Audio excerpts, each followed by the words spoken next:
As we end the year of 2024, I really wanted to do a recap of all of the Egypt news videos that I talked about on my page. These are obviously not the entirety of everything that was discovered or research papers that came out, but these are based on the videos that I made, all you can see here with the gold lettering. So in 2024, I made 53 Egypt news videos, and some of these videos were about archaeological discoveries, some about conservation or repatriation or the openings of new tombs, but there was actually a really high increase of research projects and kind of studies that came out that I did videos on. 20 of these videos were about archaeological discoveries, and what is really cool is that besides 2 of these videos, every single one talked about a discovery in a completely different part of Egypt. That includes 2 in Banasa, one at the beginning of the year and one at the end of the year. There was also discoveries at Daraja, Taposiris Magna, the Temple of Athribis, South Al Saif, Tel Abu Bilo, Asut, Temple of Buto, Tel Apakain, El Rakam, Tel El Dir, Aswan, that was underwater, Aga Khan, the Sinai Peninsula, Minya, Banha, Dashur, and Saqqara.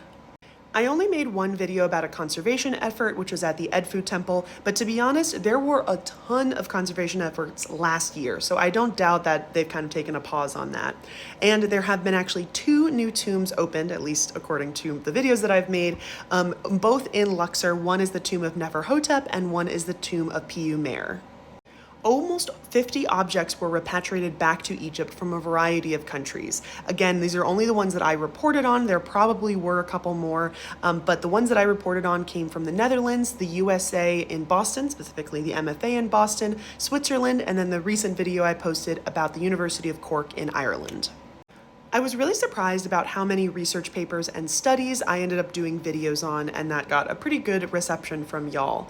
And there were about 12 out of those 53 that I considered kind of research projects or studies that weren't necessarily tied to an archaeological dig. The strangest thing is about 4 of them were all about medical things. There was the earliest evidence of arthritis. There was a huge disease study using CTs where they found worms, head lice, and malaria. The oldest cancerous tumor was found in a skull, and then we also have this CT of a crocodile, which I did throw in there as a medical case. I also wanted to shout out the top 5 videos of Egypt news that happened throughout this past year. The first one, with over 359,000 views, is the huge sarcophagus that was found in the Delta. Then with 347,000 views, you have the crocodile CT. With 214.8 thousand views, you have the copper contamination in Giza. With 178,000 views, you have the 600 burials at Tel El Bilo. With 152,000 views, we do actually have the Grand Egyptian soft opening, which I made so little videos about the Grand Egyptian Museum. I really thought I was going to be making more because I also thought it was going to open this year. And then the last of the 5 is going to be 138,000 views, and that's going to be the discovery of the underwater in Aswan, but specifically only the video. The first video didn't go that viral, the second one did. Thank you so much for a great year of 2024 Egypt news, and I can't wait to report on those in the future, even if it's not here on TikTok. Follow me on all those other platforms to stay tuned.